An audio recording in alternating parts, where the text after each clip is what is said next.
Talibanlar Afganistanның köp qism joylarini kontrol qilib, ishlar sal tinchlangandan keyin kichik bir to'p kishi shimoldan Mazar Sharifga yig'ildi. Bir yoki ikki odam sifatida uyga kirgan bu guruh kishilarning diqqatini tortishni xohlamadi. Bu kishilar shahardagi Uyg'ur mahallasining peshqadamlari edi. O'xshamgan shaharlardagi oila a'zolarimi Skype orqali ularga qo'shildi. Uyda qo'rqinch bor edi. Munozara temasi faqat bu davlatdan qochish mumkinchiligi edi. Halbuki Uyg'urlarning yana bir qo'rqinchi bor. Xitoy hozir bu rayonda texmi jonlandi. Amerikalik bir yuqori darajalik harbiy amaldor jiddiy turda yadro qurollari bilan qurollanayotgan Xitoy pat yaqinda Rossiyadan eshib, Amerikaga nisbatan eng chong yadro tahdidi bo'lib qoladi dedi. Grenlandiyada tadqiqot ilib berishga atlangan olimlar tasodifiy holda yer sharining eng shimolidagi orolni bayqadi.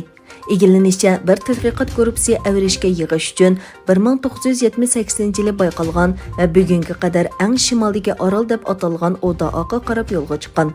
Ular Odaoqqa qadam bosganligini o'ylab turganda, bu yerning yangi bir orol ekanligini bayqagan.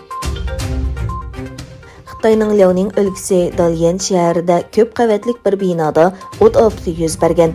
İctimai taraqqularda ham bahirlangan suratlarda egiz binoning atrofidagi o't yolqinlari ko'rildi. Egillanishicha, oz deganda 30 o't o'chirish mashinasi va 100 o't o'chirish xodimi o't o'chirish rayoniga avatilgan bo'lib, binoning energiya va tabiiy gaz ulanishi uzib etilgan. Kabuldagi o'zini qo'shib portlatish vaqasida qazo qilganlarning soni 183 ga yetgan bo'lib, Talibanlar shahardagi bexatarlik tadbirlarini kuchaytgan. Yana bir tarafdan xalqaro bexatarlik manbalari TRT xabar bilan suhbatlashganda Kabulda o'zini qo'shib portlatish xarakterli hujum bo'ladiganligi to'g'risida axborot topshirib olganligini aytgan. Amerika prezidenti Joe Biden bo'lsa, kelgusi 24 soatdan 36 soatgacha Kabul aerodromining yana bir qatim hujumga uchrash mumkinchiligi haqida ogohlantirdi. Iroqda o'tkazilgan Bag'dod hamkorlik yig'ini poytaxt Bag'datdagi hukumat sarayida boshlandi.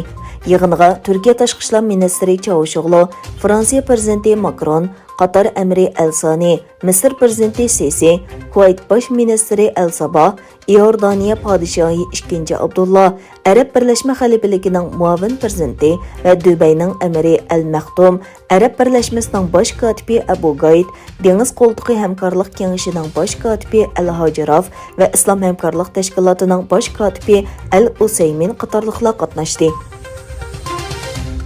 Egillanishicha, klimat o'zgarishini keltirib chiqaradigan atmosferadagi parnik gazining quyuqligi 2020-yili 800 ming yildan buyongi eng yuqori saviyaga yetgan.